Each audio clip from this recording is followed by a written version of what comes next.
Shalom Bapak Ibu, mari dukung pelayanan misi dan penginjilan. Tuhan Yesus memberkati.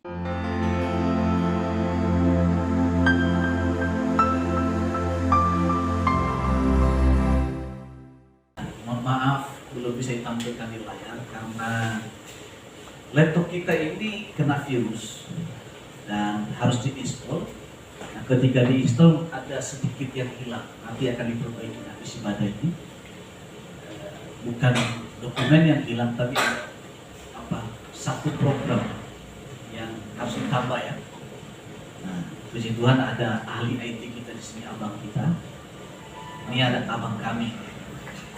Jangan lihat bodinya, tapi lihat kualitasnya. Nah, begitu. Bodi nggak menjamin. Tidak menjamin. Karena kualitas itu bukan masalah bodi, tapi masalah karyanya. Begitu. Ada orang yang badannya besar, istilah ada ibarat gini ya. Ada orang mengatakan badan boleh besar, tapi kalau otaknya otak tempe bahaya juga. Tapi biar badan kecil, tapi otaknya berlian. Nah itu. Haleluya. Puji Tuhan kita punya abang yang otaknya berlian. Kita semua kaya. Haleluya. Baik, puji Tuhan. Kita akan bicara tentang kebangkitan daripada Tuhan Yesus. Dan harapan saya, ini bukan sekedar perayaan tradisi Kristen yang kita mengalami, kita merayakan tiap tahun tentang kebangkitan daripada Yesus. Tapi kita harus menghidupkan dalam hidup kita. Nah, orang yang mengalami kebangkitan Yesus dalam hidupnya berubah, pola pikirnya berubah. Dia tahu mana yang prioritas dalam hidup dan mana yang tidak prioritas. Kalau Anda menjadi seorang suami dalam keluarga, Anda tahu prioritas. Prioritas hidup seorang suami adalah tanggung jawab. Jadi jangan menunjukkan dirimu sebagai suami hanya karena jenis kelamin. Pernah saya marahi seseorang dulu di kantor, staf saya, sampai saya mau begini, menunjukkan kamu laki-laki bukan celana dalam dan isinya, tapi di sini dan di sini juga. Ini waktu itu saya marah besar. Karena banyak suami-suami yang gak berkualitas. Betul? Makanya wanita-wanita buka mata lebar-lebar kalau mau menikah. Paham ya? Nah, maka dari itu jangan menganggap rendah diri kamu sebagai seorang wanita. Buka mata. Ini laki-laki ini menunjukkan dia laki-laki atau hanya bentuk fisik, atau juga hati dan pikiran. Ini penting. Sama juga laki-laki juga harus juga punya mata melihat. Ini wanita yang saya pilih, ini wanita yang berkualitas atau asal-asalan. Karena kalau ketika kita masuk dalam pernikahan, tidak ada kata saya salah. Ya, tidak ada kata salah memilih. Karena itu awalnya kamu sudah memikirkan secara matang. Nah, secara kasih Tuhan, kita bicara tentang kebangkitan Kristus. Kita juga harus bangkit di dalam berpikir, di dalam bekerja, dalam mengiring Tuhan, di dalam menata keluarga. Perhatikan baik-baik. Berikan perhatian secara khusus. Lupakan dulu yang lain-lain, pembicaraan yang lain. Jadi jangan lagi saya khotbah ngomongin yang lain. Stop dulu omongannya dulu. Stop dulu ya. Nanti kita ngobrol habis ibadah ini. Ngerti? Nah, jadi maaf ya, saya bukan marah, menegur ini. Belajar menghargai hadirat Tuhan. Nah, kita buka Yohanes 21. Kayak galak ya. Ya, tapi saya harus mengajar, saudara. Jangan saya lagi khotbah, Anda ngobrol. Gak bagus juga. Yohanes 21 ayat yang pertama. Nah, judulnya ini Yesus menampakkan diri kepada murid-muridnya di pantai Danau Tiberias. Saya bacakan baik itu. Kemudian Yesus menampakkan diri lagi kepada murid-muridnya di pantai Danau Tiberias. Dan ia menampakkan diri sebagai berikut. Di pantai itu berkumpullah Simon Petrus, Thomas yang disebut Didimus, Nathanael dari Kana yang di Galilea, anak-anak Zebedeus, dan 2 orang murid-murid yang lain. Kata Simon Petrus kepada mereka, "Aku pergi menangkap ikan." Kata mereka kepadanya, "Kami pergi juga dengan engkau." Mereka berangkat lalu naik perahu, tetapi malam itu mereka tidak menangkap apa-apa. Saudara, sebelum Yesus mati di kayu salib, Tuhan Yesus sudah peringatkan mereka, Anak Manusia harus menderita, mati, dan bangkit pada hari yang ketiga. Tetapi pada waktu itu, saudara kasih Tuhan, tidak ada satupun murid itu mengerti apa tujuan Tuhan Yesus datang ke dunia ini. Sehingga pada waktu mereka melihat Tuhan Yesus ditangkap lalu disalibkan, mereka berputus asa. Mereka telah kehilangan tujuan hidup mereka. Yang semula Petrus berkata, "Meskipun aku ditangkap, masuk penjara, sekali-sekali aku tidak meninggalkan Yesus." Itu pengakuan daripada Petrus. Dan juga murid-murid yang lain berkata, "Kami tetap setia sampai pada kesudahan." Tetapi pada waktu Yesus ditangkap, semua melarikan diri, saudara. Lalu Petrus pada waktu itu tampil dengan keberanian luar biasa dan amarah yang luar biasa. Dia memotong telinga seorang Malkus, yaitu hamba imam besar. Lalu kemudian dia mengikuti Tuhan Yesus dari jauh. Tetapi pada waktu itu mereka tiba sebuah tempat rumah, ada seorang wanita mengatakan, Petrus, kamu kan muridnya dia juga kan?" "Oh enggak, bukan. Enggak." "Oh iya, bahasamu sama kayak dia kok. Wajahnya juga mirip." "Oh enggak, saya nggak ngerti apa kamu omongin." Sampai ketika kali dia pergi menghangatkan diri karena musim dingin pada waktu itu. Kalau Anda pernah ke Israel, tentu tahu cuaca di Israel. Oh iya, pasti orang ini wajahnya mirip, bahasanya mirip. Gak bisa disangka lagi. Dan dia mengatakan, sampai dia mengatakan, "Benar-benar saya tidak mengenal dia. Saya tidak tahu siapa dia." Tiba-tiba ayam berkokok. Dan apa yang Tuhan Yesus katakan sebelum ayam berkokok? 3 kali kamu menyangkal.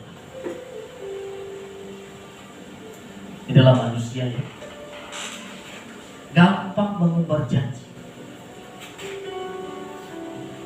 gampang mengatakan A dan B sebelum diperhadapkan yang namanya ujian sebuah perjanjian.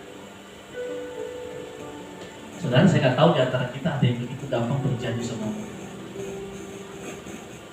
Saya kalau janji sama orang, saudara, saya pikir 2 kali bisa saya menempati atau tidak. Termasuk sama anak-anak saya pun juga, kalau saya sudah sempat janji, tidak bisa saya nggak jawab, menepati.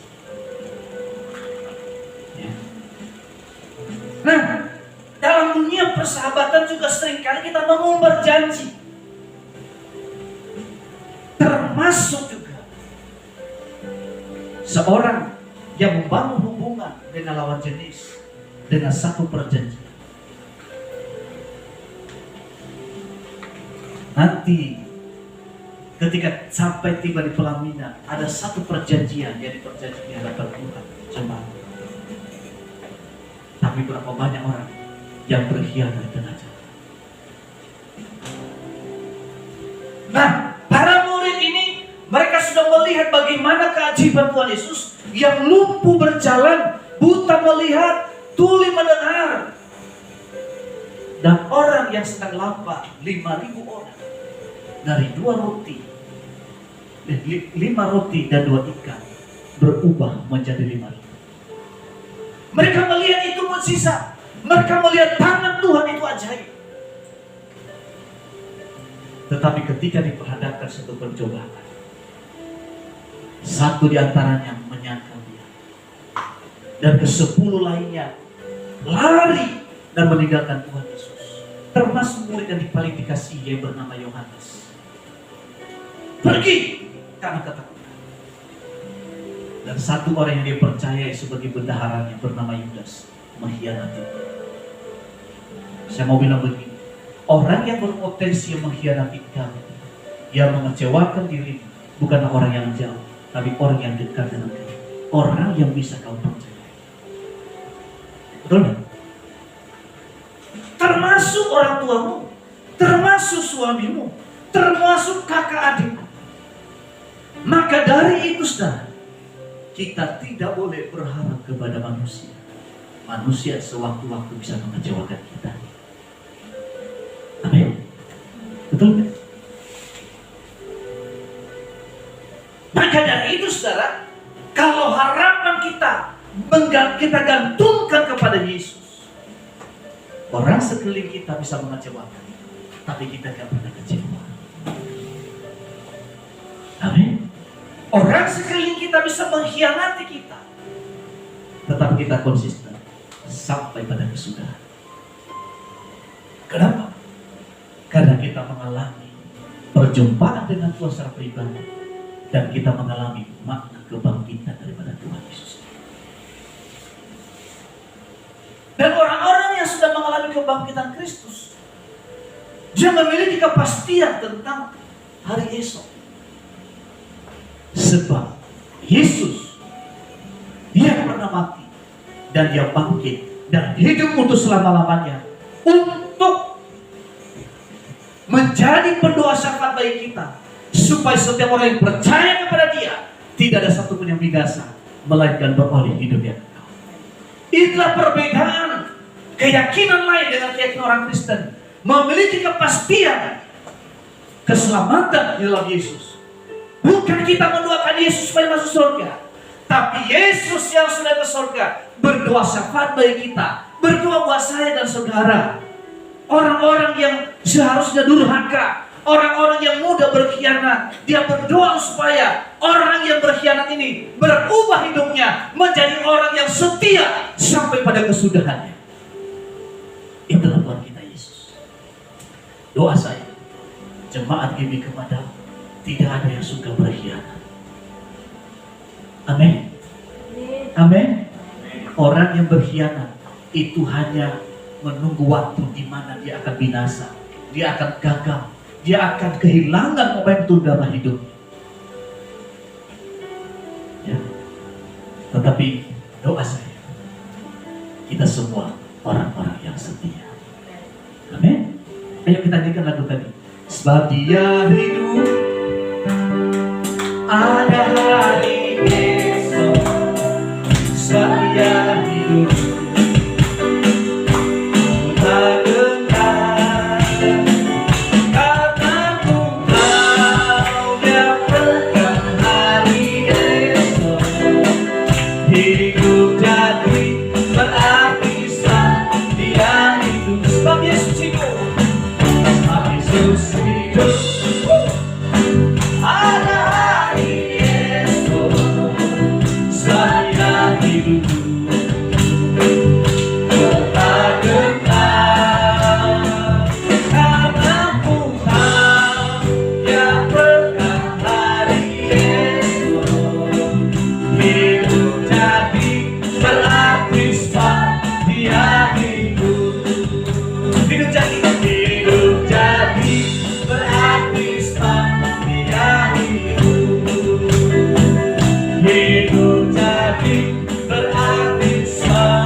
saudara, kita lihat selanjutnya.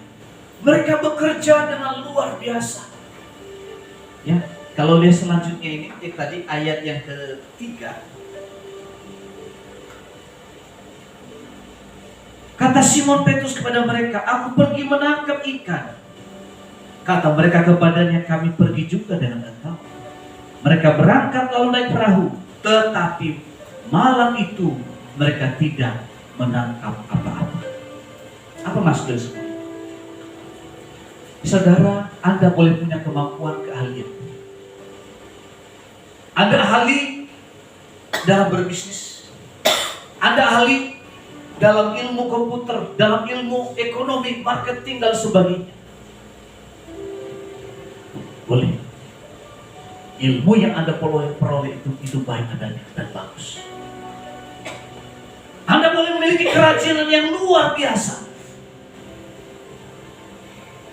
Tetapi tanpa Tuhan dalam hidup, engkau sama seperti murid, tidak menangkap apa-apa. Bukankah Tuhan berkata, engkau memperoleh banyak, tapi kamu mendapatkan sedikit? Betul kan? Oleh karena kita melangkah tanpa Tuhan bekerja. Ada lagu yang dinyanyikan oleh Nikita dari A, coba deh. Suaranya. Saat ku renungkan hidup bersamamu, seringkali ku melupakanmu. Ku berjalan sendiri seakan ku mampu lalui tanpa kehadiranmu. Semakin berat beban hidupku, semakin ku menjauh darimu. Namun ada cinta yang tak pernah berlawan, cinta yang ku dapat darimu. Telah teruji, telah teruji lalui rentang masa waktu. Kau mati bantu berkorban untuk diriku. Saudara, apa yang terjadi? Pada waktu itu mereka menjala ikan di malam hari. Dalam keadaan mereka tidak mendapatkan apa-apa. Saya percaya orang yang udah capek, nggak dapat apa-apa, emosinya tinggi, ya kan? Beda dengan orang yang sudah bekerja, dia capek, tapi kalau ada hasil dia bahagia, wajahnya berseri-seri. Kalau nggak percaya, tanya yang di belakang itu yang baju kotak-kotak. Biar capek, pulang jam 1 malam, bahkan nyambung lagi sampai jam 4 pagi. Kalau ada hasilnya, pasti katakan praise the Lord. Haleluya. Tapi cobalah ketika pulang, udah bensinnya habis, biaya operasional besok nggak tahu dari mana. Coba lihat wajahnya, beda kan? Meskipun dia orang yang aktif dalam gereja, pasti wajah sedikit berbeda. Jujur, kita masih manusia, termasuk saya juga ya. Beda kan? Hanya karena takut Tuhan aja, puji Tuhan. Walaupun hari ini gak dapat apa-apa, Tuhan saya bersyukur. Itu aja kan bedanya, ya kan? Nah murid-murid ini mereka udah bekerja keras, udah kedinginan, gak dapat apa-apa. Harusnya kan bisa bakar ikan hangat lumayan, pakai cabai sedikit, ya kan? Ini satu pun gak dapat. Nah itu emosinya udah di atas, mungkin tensinya udah 190, bisa juga sampai 200 tensi. Nah dalam keadaan mereka kalau gak punya apa-apa, ada orang yang berseru di pinggir pantai. Ayat yang keempat, ketika hari mulai siang, Yesus berdiri di pantai. Akan tetapi murid-murid itu tidak tahu bahwa itu adalah Yesus. Tidak tahu ya. Nah dalam keadaan mereka tidak tahu, di ayat yang kelima mengatakan, kata Yesus kepada mereka, hai anak-anak, adakah kamu mempunyai lauk pauk? Orang lagi kesel, gak dapat apa-apa, nanya lagi. Betul gak? Iya. Biarpun abang kami ini sabar, kalau begitu lagi orang lagi capek, gak dapat apa-apa, kesel juga. Biarpun pendetanya ngomong itu urusan lain. Ya jujur, itu logikanya. Jawabannya mungkin ketus, gak ada. Nanya terus, udah capek juga. Jangan salah, Petrus itu orang emosional. Coba baca nanti Alkitab. Dan dia pemimpin dari semua rasul, kecuali Petrusia di depan ini. Kalau Petrusia tegur aja. Ya. Ya gitu ya. Nah saudara kasih Tuhan, gak ada. Dalam keadaan begitu ya, saya percaya untuk Tuhan Yesus itu bukan orang Batak. Kalau Tuhan Yesus orang Batak, bahaya. Nah waktu itu usia Tuhan Yesus kan baru 33 tahun kan. Ini semua udah tua-tua. Udah punya anak semua udah tua-tua. Ini gak sopan, kita udah tua bilang anak-anak. Jadi orang yang kekurangan itu saudara, dalam kesulitan ekonomi, sensi perasaan. Pernah gak sensi? Lihat anak kirinya, orang suka sensi gak? Betul. Orang dalam keadaan ekonomi yang sulit, kadang-kadang emosinya gak stabil. Walaupun kamu ada lagu biar hidup susah, yang penting masuk, ada lagunya itu kan. Biar miskin di bumi, yang penting masuk surga. Kalau kamu masuk surga, selalu manis. Itu nah itu lagunya dulu kan. Biar tanpa gaji selalu mana? Nah itu kan teorinya.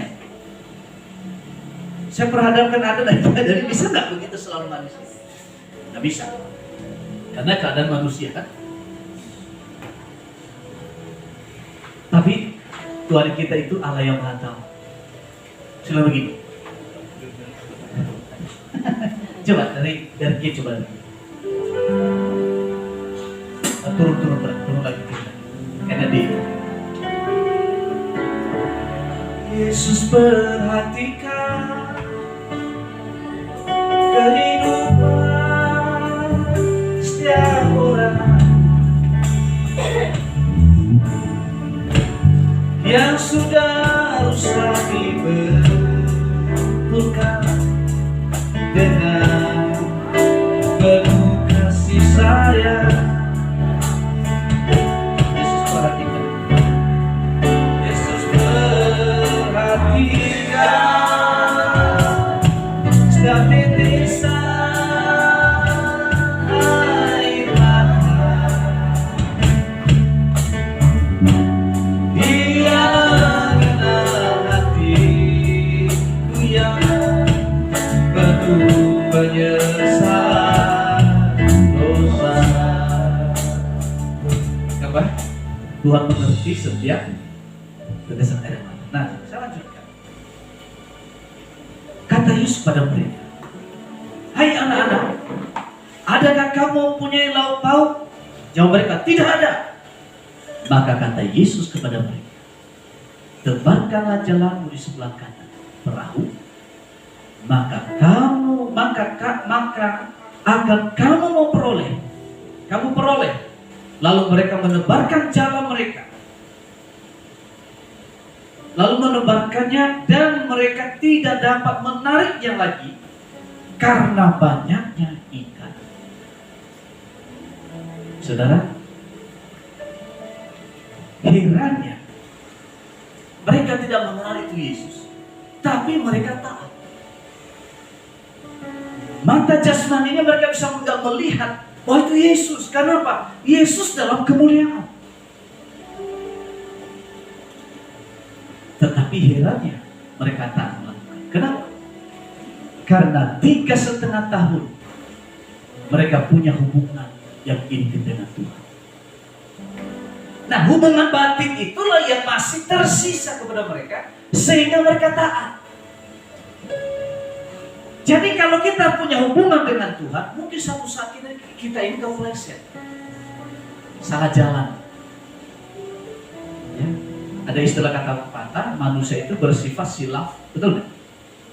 Itu bahasa dunia. Tetapi kita masih memiliki hati nurani. Tahu hati nurani?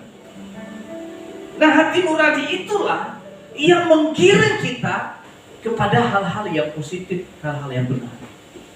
Sehingga kita punya kepekaan mendengar suara Tuhan. Minggu yang lalu, bukan minggu yang lalu, Jumat yang lalu, saya itu dalam keadaan mimpi. Dan itu seperti fakta. Ya, ini ada satu teman, sahabat saya, sudah cukup lama kayak bersama. Dibawa di sebuah tempat. Ini dalam penglihatan ini, antara saya bangun dan tidur. Nanti kalau punya hubungan dengan Tuhan, suatu saat ada punya cara seperti ini. Nah, suatu tempat ini, teman saya ini katanya mau diobati dengan ritual yang disiapkan, sesajen dan sebagainya. Nah, saya melihat, saya doa.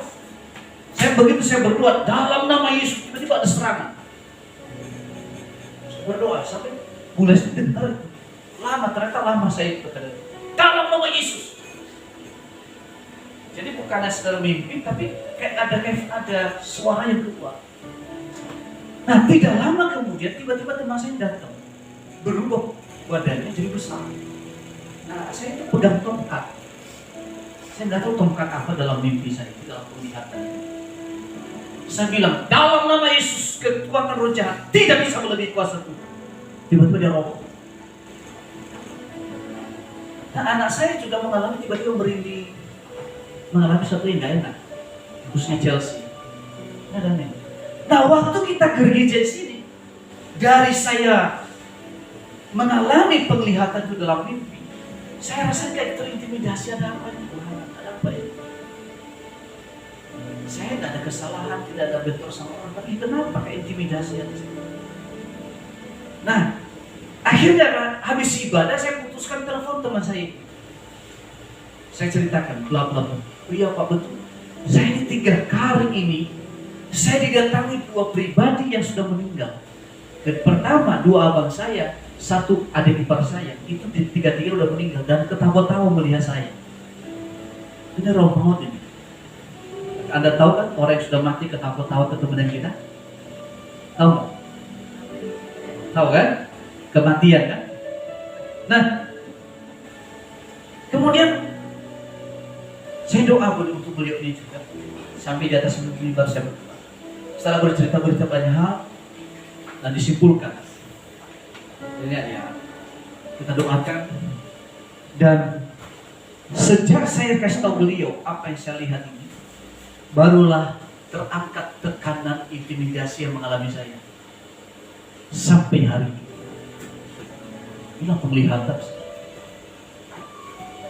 Dan ini bukannya yang pertama, pernah juga saya berdoa. Ini tekanan yang begitu berat kami alami, kalau nggak salah tahun 2013 ya. 13. Saya ini berdoa di atas tempat tidur. Ini doa. Memang jam doa waktu itu dari jam 6 pagi bisa sampai jam 12 siang. Tuhan doa. Ya. Nah, saya duduk di tempat tidur lagi berdoa. Saya pegang gitar di tangan saya. Nah, tiba-tiba itu Roh Kudus bawa saya sebuah tempat. Tapi saya lihat tubuh saya sedang duduk, sedang berdoa. Tapi roh saya pindah tempat lain. Nah, di bawah satu tempat ada orang sedang ngumpul membicarakan sesuatu. Dan itu apa yang mereka bicarakan, saya ngerti persis titik rumah, saya tahu. Ini dalam keadaan tekanan. Nah, besoknya saya ketemu dengan orang yang saya lihat di dalam penglihatan saya dalam doa itu. Dan apa yang dibicarakan persis seperti itu. Sampai mereka juga heran, kok Pak Petrus tahu ya? Sedang saya juga tak tahu. Ya. Saudara,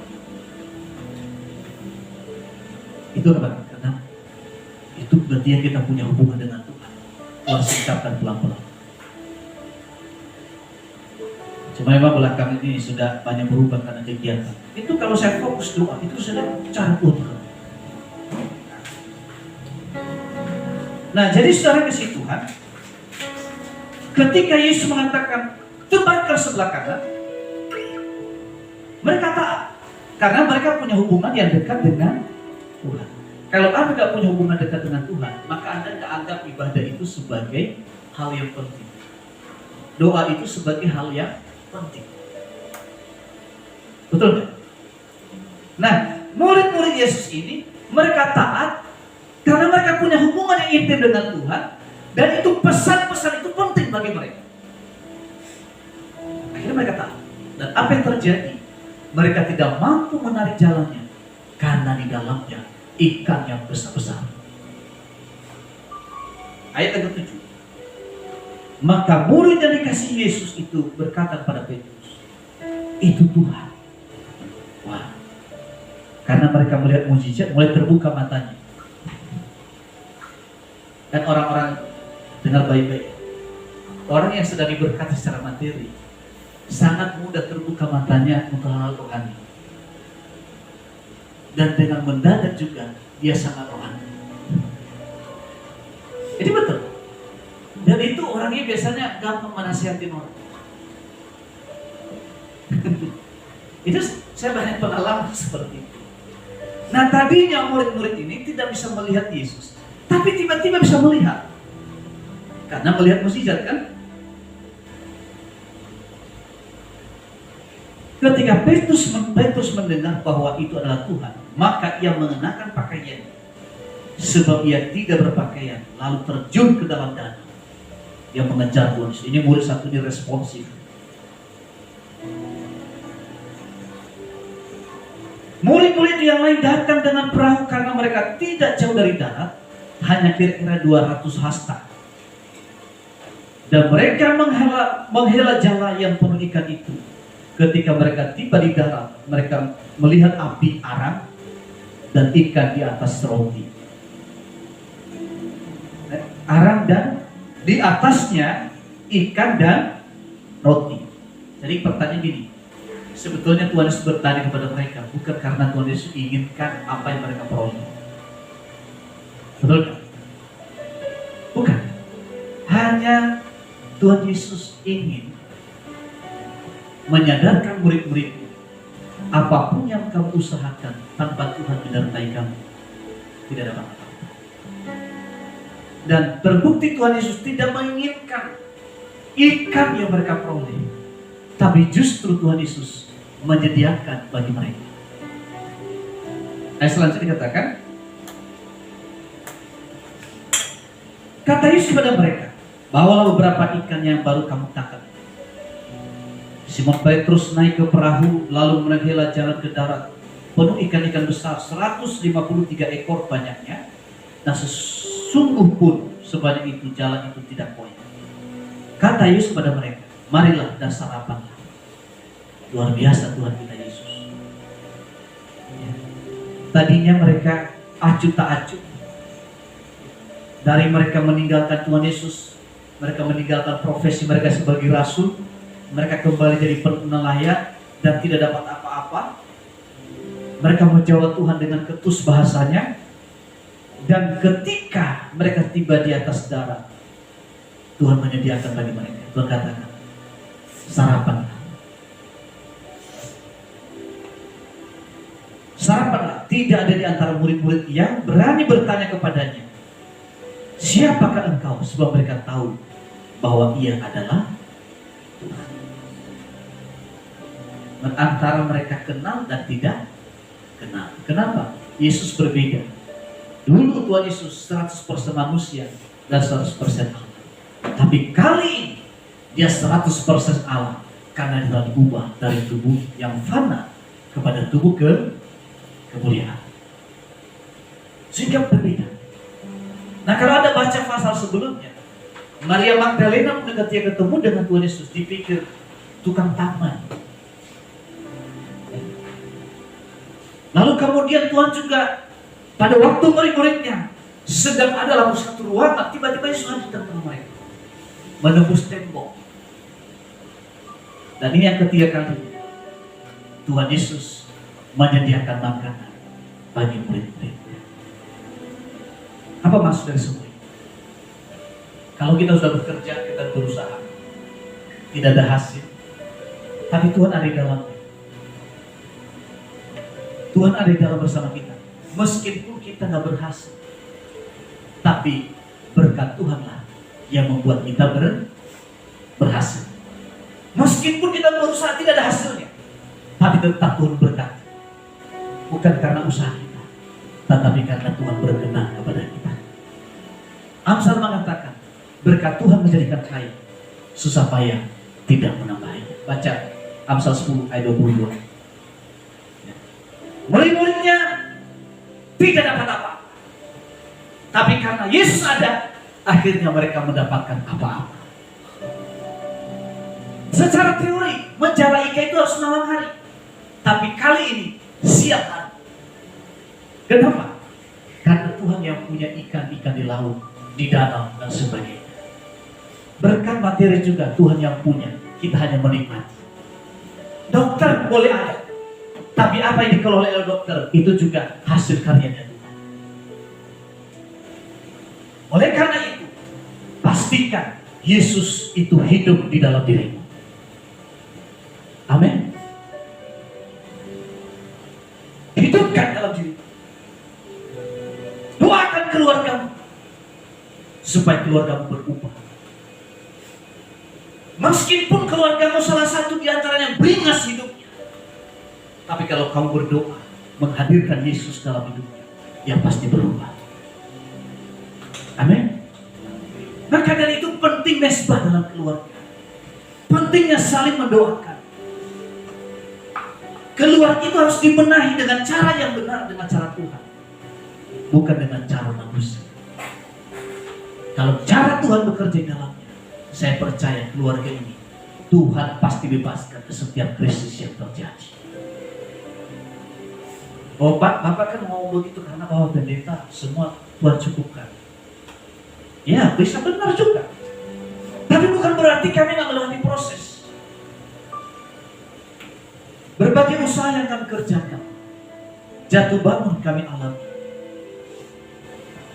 Tetapi karena kami sebagai suami istri sepakat, saling mendoakan, saling menguatkan satu dengan yang lain, kami berbeda, bukan alasan untuk tidak unit. Kami pernah mengalami kebangkrutan, kami pernah mengalami namanya utang. Bagaimana sulitnya membayar utang. Ya. Awal-awal pernikahan kami juga susah. Ingat pada waktu itu Chelsea minta es krim, kami nggak sanggup membeli. Istri pulang kerja, saya pulang kerja juga. Karena kan waktu itu baru kami beli rumah. Baru Chelsea yang masih anak kami satu yang pertama. Dia minta es krim aja, kami nggak sanggup membeli. Saya ingat bahasan waktu, Mama ice mana ice, maksudnya es krim. Itu dulu. Seperti dalam juga Tuhan. Tapi berkat doa, Tuhan ubahkan dari satu langkah ke langkah yang lain. Akhirnya Tuhan berkati. Tuhan berkati. Setelah Tuhan berkati kami dengan usaha yang ada. Bukan tanggung-tanggung. Dari usaha itu, Tuhan bawa Bu Lesti bisa sampai ke Jepang, bisa sampai ke Australia, ke Makau, ke Dubai. Terakhir Dubai ya.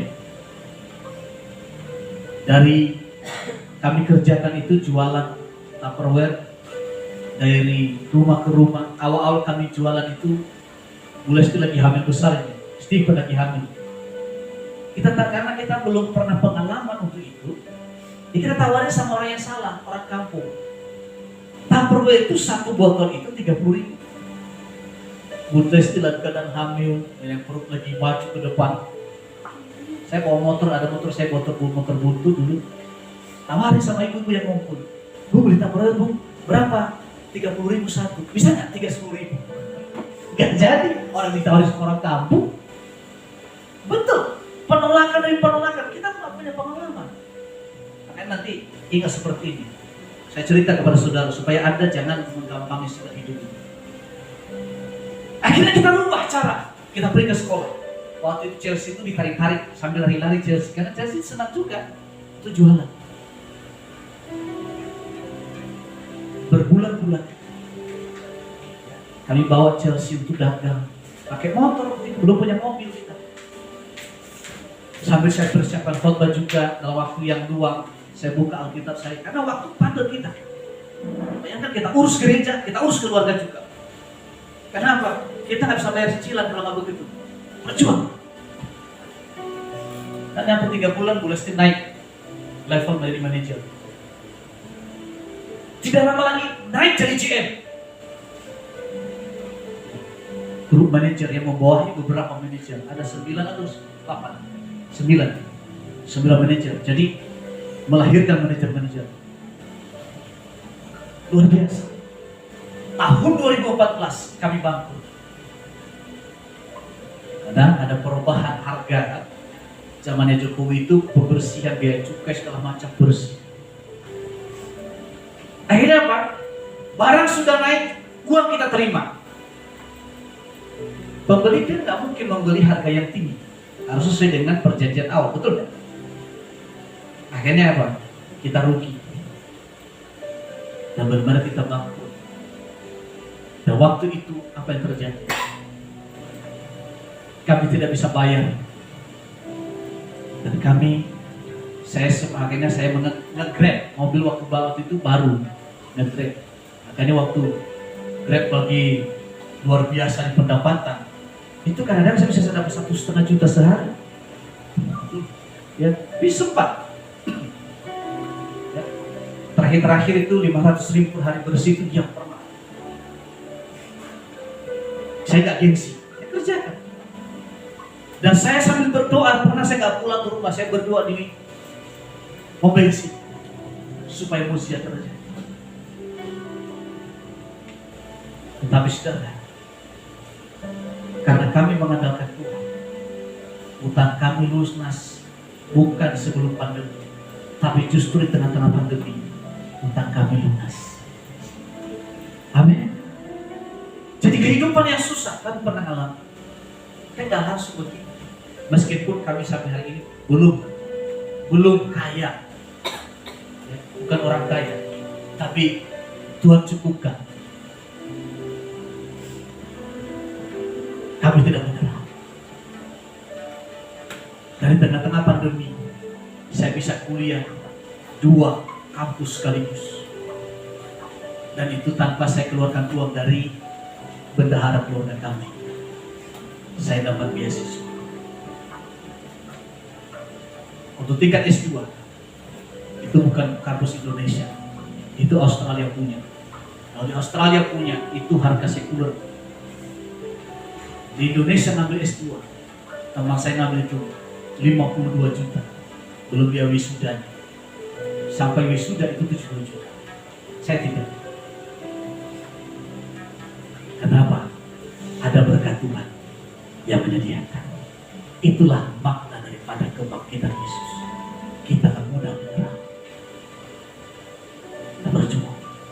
Ada berkat yang tersedia, yang terselubung, yang tidak kita ketahui ketika kita berjalan bersama. Amin. Maka dari itu saya ingatkan kita semua, jangan pernah patah semangat, meskipun kenyataan tidak seperti yang kita bayangkan. Kedepan mungkin Anda diperhadapkan kenyataan yang tidak seperti Anda bayangkan, tapi jangan pernah menyerah. Tuhan ada bersama-sama dengan kita. Yakni Tuhan Yesus, ketika murid-muridnya sedang lapar, Dia menyediakan roti untuk dimakan. Untuk mereka sarapan, ada roti dan ikan. Dan selanjutnya Tuhan memecah-mecahkan roti, mengadakan perjamuan kudus, sehingga mata mereka terbuka dan mengenal bahwa itu adalah Yesus. Karena perjamuan kudus itu membuka juga mata rohani kita, ya, mengembalikan kita kepada tujuan yang sempurna. Jadi Itulah makna kebangkitan Tuhan Yesus. Dan tujuannya menampakkan diri kepada murid-murid tidak ada kata lain selain yang pertama, dia ingin menghibur murid-muridnya. Yang kedua, membuktikan bahwa dia sudah mati dan telah bangkit. Karena kalau kita percaya Yesus sebagai Tuhan dan Juru Selamat kita, kemudian mati dan tidak bangkit, Alkitab mengatakan kita manusia yang paling malang dari muka bumi ini. Dan yang ketiga, kita sia-sia kepercayaan kita. Dan yang kedua, untuk memberikan arahan kepada murid-murid terhadap apa yang mereka kerjakan di waktu yang akan datang. Tuhan kasih pesan supaya mereka berkumpul di Yerusalem sampai mereka diperlengkapi. Dan Alkitab mengatakan, kalau Roh Kudus turun ke atas kamu, kamu akan menerima kuasa dan kamu akan menjadi saksiku di Yerusalem yang berbicara keluarga kita. Seluruh India ini bicara tentang orang-orang yang di luar seiman dengan kita, dan Samaria di luar seiman kita, dan sampai ke ujung bumi. Ya. Sampai di sini firman Tuhan. Tuhan berkati kita semua. Mari kita berdoa. Orang bersyukur. Terima kasih Tuhan buat kasih setia.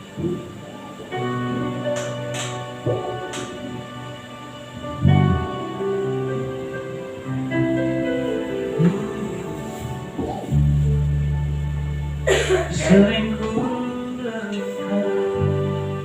hidup bersama, seringkali ku melupakanmu. Ku berjalan sendiri, seakan ku mampu lalui tanpa kehadiranmu. Semakin berat beban hidupku, semakin ku menjauh darimu. Namun ada cinta yang tak pernah berlalu, cinta yang ku dapat darimu.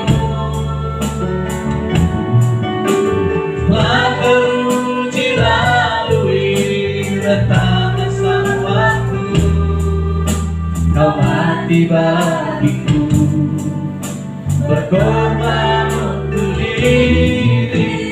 Namun ada cinta yang tak pernah berlalu, cinta yang ku dapat darimu.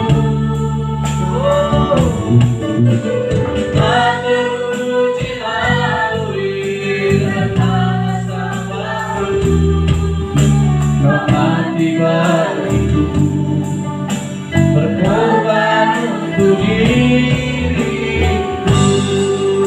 Kau mati bagiku, kau mati bagiku, berkorban untuk diriku. Kau mati bagiku, kau mati bagiku, berkorban untuk diriku.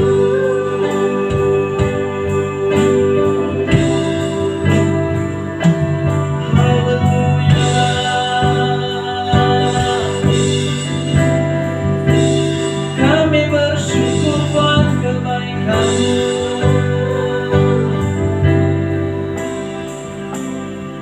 Terima kasih Bapa.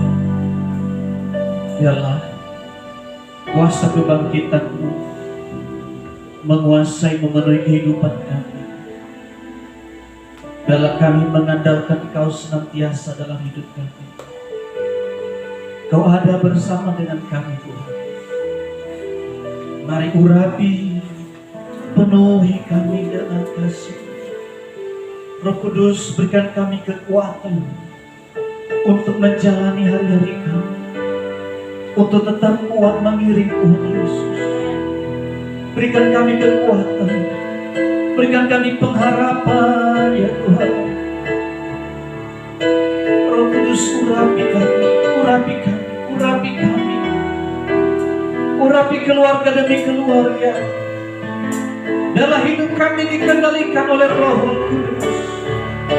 Dan dalam pesan-pesan firman-Mu hari ini Tuhan, menguatkan kami, menolong setiap kami Tuhan. Terima kasih Yesus. Terima kasih Bapa. Segala kemuliaan pengagungan hanya bagi. Karena nyanyian pujian kami hanya berpusat kepada Dia. Mari lawat jemaat-Mu, kuduskan jemaat-Mu, kuduskan Tuhan. Hamba berdoa jemaat-jemaat-Mu dipulihkan Tuhan, dilepaskan dari segala ikatan, segala belenggu di dalam nama Yesus. Terima kasih Yesus, terima kasih Bapa.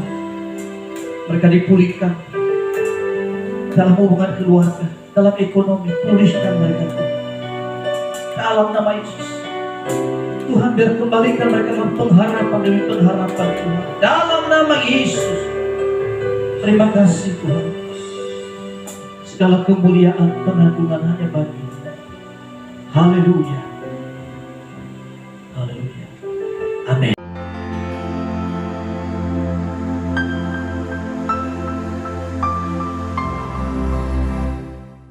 Shalom Bapak Ibu, mari dukung pelayanan misi dan penginjilan. Tuhan Yesus memberkati.